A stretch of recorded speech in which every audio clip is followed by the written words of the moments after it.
Okay mga kanoisy, next video. Hala, may nagulat at nagtaka bakit may pulis. Naku, Isang bakit? mapagpalang Bakit kaya may pulis? araw sa So, kumusta mga kanoisy? Welcome back sa ating YouTube channel, Filipinoisy. So, ngayong araw, another update na naman tayo, no? Pero patungkol nga ito sa gulo dati na something na may involved yung mga karpintero ng Kalingap. No? So, yan yung panonoorin natin ngayon, men.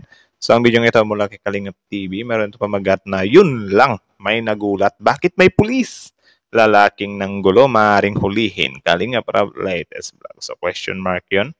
So, yan yung panonoorin natin. Again, mula kay Kalingap TV, support nyo yan. Tapos, syempre, credits na rin kay Mr. Kalingap Rob, support nyo rin yan. Tapos, yun, kung trip nyo ng mga ganitong reaction video may kasama kayo manood, huwag nyo na rin kalimutan supportahan yung YouTube channel natin, Filipinoisy. So, hindi na natin ito patatagalin pa. Baka agawin pa ng China. Again, ang title ng video ito, yun lang may nagulat. Bakit may pulis? Lalaking ng gulo, maaaring hulihin. Kalingap Rob, latest vlog today. So, like, comment, share, subscribe. Start. nagulat at nagtaka bakit may pulis. Ulit. Hala, may nagulat at nagtaka bakit may pulis. Naku, Isang bakit? mapagpalang Bakit kaya may pulis? araw sa inyong lahat mga kalingap, sanay hindi nyo po makalimutan na mag-like sa video na ito mga kalingap. Like the video. At paunawa tapusin muna ang kabuuhan ng video na ito mga kalingap at para malaman ang nilalaman nito mga kalingap. Tapusin. At maraming salamat po mga kalingap sa pagpatuloy na pagsuporta lalo na kay Kuya Val Santos Matubang at Kalingap Rob. Support nyo rin yan guys, mag-amang Kalingap. Yeah. Ang nanggulo sa Team Kalingap doon kina Filomeno nagulat bakit may pulis. Nako, bakit? Pero bago yun ay pag-usapan muna natin mga kalingap ang mga hinaing at mga suggestion ng ating mga minamahal na mga taga-subaybay mga kalingap. May nagsasabi at nag-advise na ang nararapat na gagawin nila Kalingap Rob ay ipagbigay alam anya ito doon mismo sa nasabing barangay na pinupuntahan nila Kalingap Rob at para anya malaman ng kapitan doon kung anong mga kaganapan at ano ang mga nangyayari kina Kalingap Rob sa nakaraang mga nagdaan na mga araw doon kina Filomeno. Pwede ba yung ipablotter guys? Ipablotter, pwede ba yun? Na ipablotter mo na ano ba? Kung halimbawa ganyan, ano bang tawag dyan? Nagkainitan or nagkasagutan lang naman. Pwede na bang i-blatter yan? Kung hindi naman siya dinirect or nirekta na tinakot na pag bumalik ka dito or may araw ka sa akin, wala naman siguro mga ganyan. Pwede bang i-blatter yun? Ay hindi. Siguro yung problema sa sa tawag dyan, matagal na natapos yung pabahay. Pwede ata yun. Pwede ba yun? Na sabihin natin na ito kasi nag-e-expect ako na matapos na to ngayong buwan or kahit man lang sa loob ng isang buwan may malaking changes na to pero bakit wala? Kasi parang panloloko yun, di ba? Or panlalamang. Do you think pwede bang ipablotter yun? Para naman may something na tawag dyan. Para sila ba? Something ma-settle sila dun sa barangay, di ba? Ewan. Tuloy. May punto rin naman ito mga kalingap, bakit? Mas mabuti nang mailapit talaga nila Kalingap Rob ang mga ganitong pangyayari at para naman may seguridad na sila doon at mapagsabihan ng taong ito sa kanilang punong barangay na hindi na ito uulitin. Dahil sa ang gustong ipalalabas ng lalaking ito mga kalingap ay para bang ang nagkakamali ay si Kalingap Rob na. Malabo naman yun. Paano mo naman masasabi na malilipat kay Kalingap Rob yung blame kita nga dyan sa work mo, di ba, na parang kilos pagong na sobrang walang changes talaga, like seryoso. Dahil sa hindi ito makatanggap kung ano ang mga sinasabi at paliwanag ni Kalingap Rob sa kanya. Kaya siya pinatigil ay nakitaan nga siya na parang walang nag-iba sa bahay kina Filomeno. Tama. At walang nakikitang improvement si Kalingap Rob sa ginagawa niya doon sa bahay kina Filomeno. Sino ba naman ang hindi makakapansin mga kalingap na halos magkasabay lang ang bahay kina Filomeno at pabahay kina Carla? Natatapos na nga ang bahay nila ni Carla ngunit kina Filomeno ay sobrang bagal talaga at hindi pa natatapos ma-plaster ang mga dingding or sa mga hollow blocks doon. Diba? Pero na lang siguro kung wala talaga. Tawag dyan, patay-patay kasi yung term dyan eh. Kukupad-kupad. makupad or tatamad-tamad, yon siguro yun. Parang natutulog sa pansitan. Yun ba yung something term dyan? Kaya Grabe. malamang sa malamang kapag ganitong estilo mga kalingap ay tanggal talaga ito sa trabaho. Lalo pa at kailangan ni Kalingap Rab ang mabilisang accomplishment sa mga ginagawa nitong mga proyekto. Oo nga dapat talaga tanggal yan eh. Or ano ba? Kayo ba guys, kung tatanungin kayo, tanggal ba or palitan lang? Tanggal or palitan? I mean, tanggal ba or isususpend lang? Don't know. Dahil sa ang daming nakaschedule na gagawaan pa ng mga pabahay.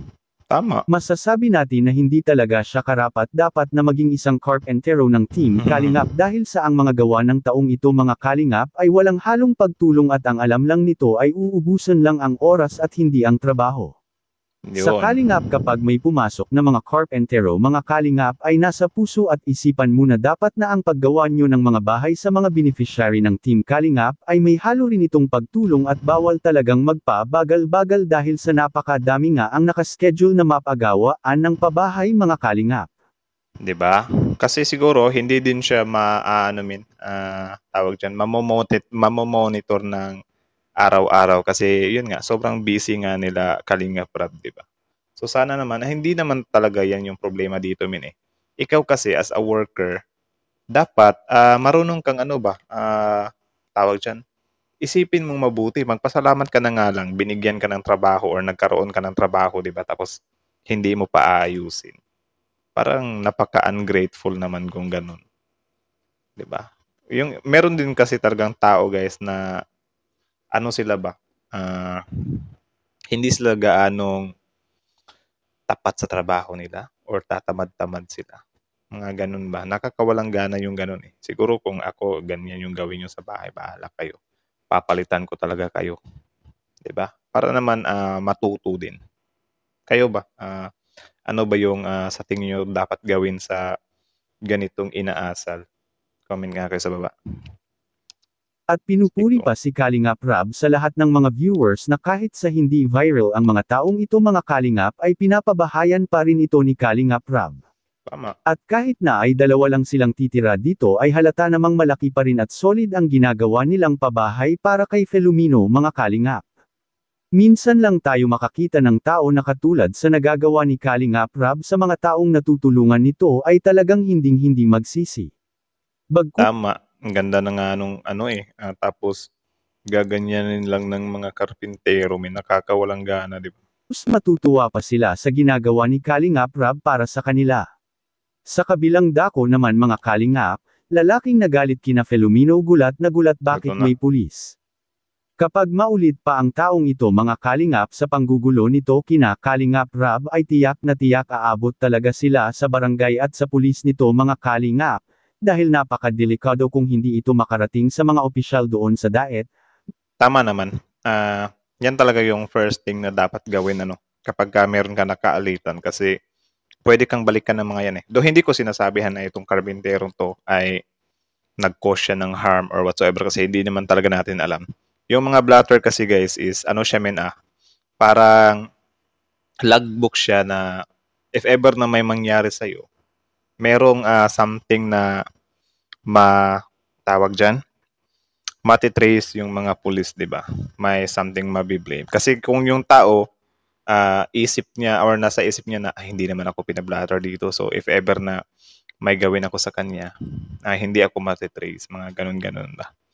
So yung mga ganito kasi, so serious matter na to kasi yun nga, nagkainitan sila dahil sa bahay. At syempre yung bahay na yan, anytime or if ever lang naman tinanggal ni Kalingap Rab yan, tapos syempre babalik pa din naman si Kalingap Rab dyan. Hindi na natin ganong or dapat wag na silang magkumpiyansa talaga na pumupunta dyan ng something off guard. Dapat maging maingat na sila lalo kasi yun nga, may nakaalitan ka na eh. Mas mainam ng makasigurado at mas pinakamabuti na kapag pupunta doon sila Kalingap Rab kina Filomeno ay magsama ito ng mga otoridad mga Kalingap. Anong masasabi niyo po tungkol dito? Please comment and God bless you all. Tama naman yun. For me, kung magsama ng otoridad, I don't know, it will draw attention din kasi police yung kasama mo eh. Siguro kung wala namang some kind threat or hindi ka naman binantaan. Ano lang talaga, maging vigilant lang talaga kayo. Or siguro bodyguard fights na yun. Okay na yun. Bodyguard, pwede na yun. Kung nagkainitan talaga kayo. Kasi sabi ko nga sa inyo kanina na yung mga ganitong bagay, hindi to basta-basta eh. Alam niyo naman, may mga klaseng tao na parang nagtatanim sila ng sama ng loob. 'Di ba? Tapos yan, halimbawa ganyan, pabalik-balik ka dyan. Siguro, ano din sila, umaga din punta sila doon, wag na silang magpagabi, 'di ba? Kasi hindi naman sa pang-judge dito sa karpenterong ito, pero mas maigi na yung ano ka, 'di ba? Advance ka mag-isip, yung safety mo parati mo siyang ina-uphold, uphold bang tawag doon? Para basta yung safety mo, parati mo siyang inaano ba kasi mahirap na. Marami pa namang tao na umaasa dito kay Mr. Kalinga Prab, 'di ba? So dapat ano talaga, maging maingat siya. Tahan natin. Siyempre, pagdasal din natin guys yung safety nila na pumupunta dyan or sa kahit saan man sila pumunta. Ipagdasal natin yung mga safety nila. No? Kasi yun, malaki talaga yung epekto kapag may mangyari sa kanila. Wag naman sana. Knock on wood. Knock on wood, knock on wood. So, yun lang naman muna. Kalingap TV support nyo yan. Original video link in the description box below. Tapos syempre, yun, bago nyo iwan yung YouTube channel natin, Filipino IC, like, comment, share, subscribe. So hanggang dito na lang muna. Filipino IC is